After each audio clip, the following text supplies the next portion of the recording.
are easy to use and syempre work fast. So in order to solve these projects, these problems, so we present to you our innovation, the Atkins Guitar Store point of sale and inventory management system. So I am one of the developers. So my name is Francis Xavier C. Baclao, and My name is Justin Curti Abadia. And I am Moby G. Heralia. And I am Ian Mark C. Plaza. and we are the team dogs, the creator of this meaningful project. So we will So present to you our system, Ian Plaza. yes, please.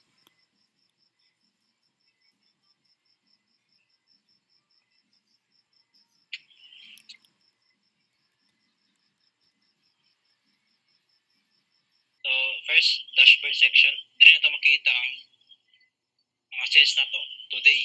Mga transaction na to today o mga total products o mga low stock items po. Mga gamay mga stock kailangan na ipa-stock. So mga quick actions na to, new sale, product, transaction reports. So sunod kay ang point of sale section.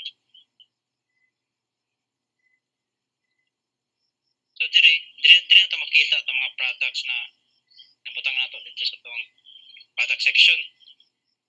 Ayan. Product section or Ayo, point of sale lang. Pag transaction ana. So makita na to, natay isa ka product. Tapos magbutang tag pila ka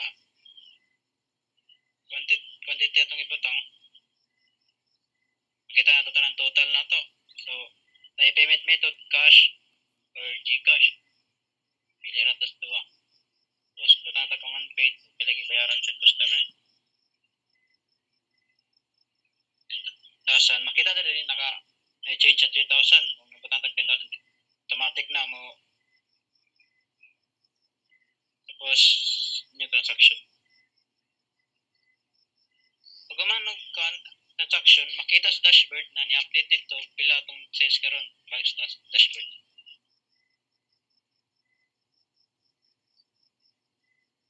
Nakita nimo na-update yung sales karon o mga transaction. So natin tulong transaction na ron. Sunod kay ang product section. Yan. so diri sa product section, makita nato tong active products. So as of now natay isa ka product. So atong button karon is mag-add tag product. Then diri sa add new product na window is makita nato pwede ta magbutang og image. Then pwede na to ibutang ang so wala man tay image karon. So dire pwede ta maghimog name. So butang na to vendor. Then brand vendor lang gyapon. Then mag-select tag category. So category kay acoustic guitar. Then ang price mag-set ta og price. Butang na to 10k. Then pwede ta magbutang og pila ka stock quantity ang naa. Butang na to natay 20 ka stocks.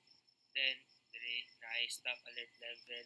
So mag-pop up ni siya sa dashboard if ang stock quantity kay less than 5 na or 5 na. Then dire naay description, pwede ta magbilin og description sa siya. Then dire product is active and visible, and pwede diretso na add product. So i-save na siya. Makita dire nga products created successfully. Then kita na siya dire. So ana dire pwede niya to ma-edit or ma-deactivate or ma-delete. Then sa transactions, dire makita na to ang mga transaction nga nahimo na to gahina or sa ato ang gi-set na time. So next is ang reports.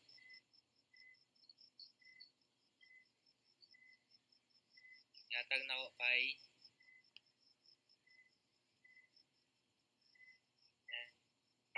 So I am the assigned one for the report. So for our sales report section, so diri na to makita ano, ang breakdown sa mga payments, like for example sa cash. So as you can see, ang total sales niya. For example, pwede ba ito magbutang o date range? So butang na to, like ang starting date is, let's say for example, is December 1 and the end date is January 3. So today. So all of the sales from December 1 to January 3 is ma-breakdown niya and ma-total niya sa sales report. And also, as you can see na iCash, na iGcash, and card. So this is very important. Makita na to ang report sa sales. So para accurate siya, and also as you can see dira sa sa bottom part sa atong system is that makita ninyo ang top selling na mga products nato. So for the next is from our users. So as you can see sa users nato na section in our system is diri na to ma-manage ang mga users and makita na to kung sino naga-active sa paggamit ng system.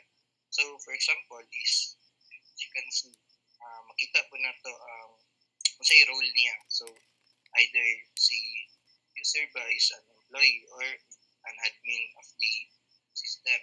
So that's all for my part. So I'll pass on the microphone to the next developer. Thank you. This is our backup and restore page. The top part shows the total products, transactions, users, and total sales.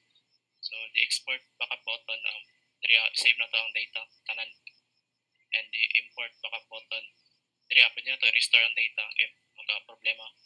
So also, natay export sales, products, and inventory reports such as CSV files. So lastly, the recent backup section. So scroll lang. So diri makita na to ang mga most recent backups including the date and the amount of date. So diri ma-confirm po ang backups na are done successfully. So next. So yun lang. So sa na po sa employee na UI. So ilagaw sa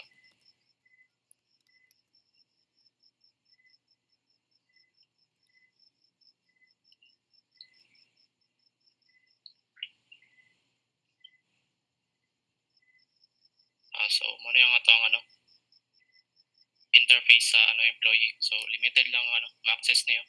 So nalay dashboard, point of sale, products, and transaction. So maka-add niya po siya product just like the admin. Transactions makita niya po niyo. So that's all I think. Wala. Nag-limited lang siya.